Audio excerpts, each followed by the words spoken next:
So I'm curious to know, when did you realize that it was time for the Minions to have their own adventure? Tony? It's I think it was mainly came a lot out of the question of, like, you know, where do these guys come from, and you know, what might have happened with them before they even met Gru.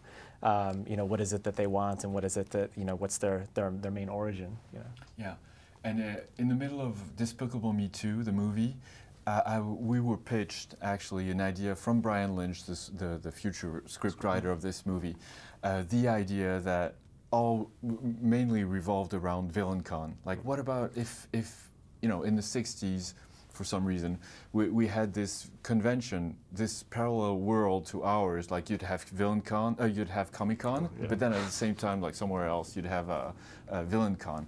And so he started imagining this world, and then he started imagining, like, exactly what Kyle was saying. Like, well, how about, like, if we try to stick the two ideas together and try to tell the story about these guys, where do they come from, what do they need?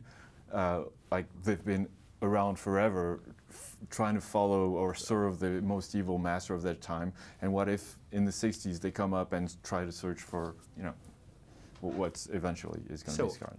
Have you got a favorite Minion? Because personally, I liked very much Stuart, because he's always hungry like me, so I always want to eat, so I really like him.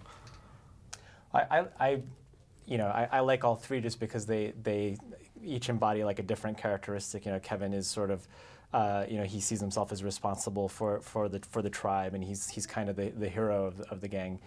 Stuart's like an adolescent teenager, and Bob's, you know, sort of like a very innocent kid who's just curious and getting him into trouble all the time. And but who would you be? I think I'd be probably Bob. No, you'd be, yeah. No, it'd be Stuart the same way, because Stuart is also like lazy. He doesn't want to do stuff. Like when Kevin tells him, like, "Oh, we got to go that way," it's like, "Oh God, I don't want to go there." So this question is actually for you. Do you really speak other languages like Spanish, Portuguese, or Italian? Or of course, yeah, Japanese, Chinese, and Turkish, and polyglot. Yeah, a little bit of it. No, I'm kidding. I don't speak any of those languages. But I did pick up like some languages, some words here and there. And every time I hear a funny word, just because of how it sounds, like we talk to each other and say, "Hey, wouldn't that be funny to put that in there?" And then we just put it in there. And it's the magic of understanding the Minion language. It's more about the intonation, how you play around with the melody of the phrase than the words themselves. So, about the inspiration for the movie, I think that Minions is even more Bondish than the Despicable Me and Despicable Me 2. So, are you really that much into that kind of movies, of spy movies and so on? There is even a reference to The Saint, the TV show. Yeah, I mean, I grew up with those movies. I was a huge Bond fan as a kid. And I always wanted to do this Q scene, where, you know, where usually Bond gets his weapons and stuff. So that was a perfect fit. And so it was somehow easier, or maybe more difficult, to work on a movie which relies very much on slapstick comedies rather than an actual script made of words.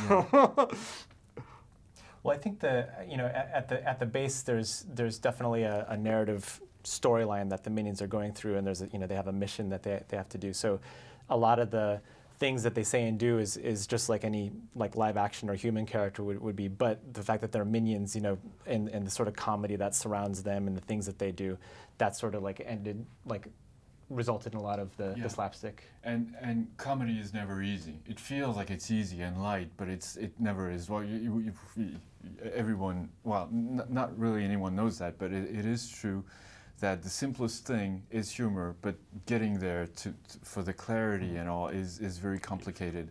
And that's what, when you look back at the classics like Chaplin, he would go over and over and over again the same scenes, like interswitching different characters, changing the set in maybe the same idea but in another set, just to find the clarity of what's funny, how clear it is. And we work that way. What we have in animation is actually the gift of time. We have 3 years of shooting time, We don't need to destroy sets. We don't need to travel elsewhere to go on set. So it's very convenient because once we get an idea, we can say, oh, we should try that, and then we just go downstairs and try it over and over again and refine it, until it gets right. So thank you very much.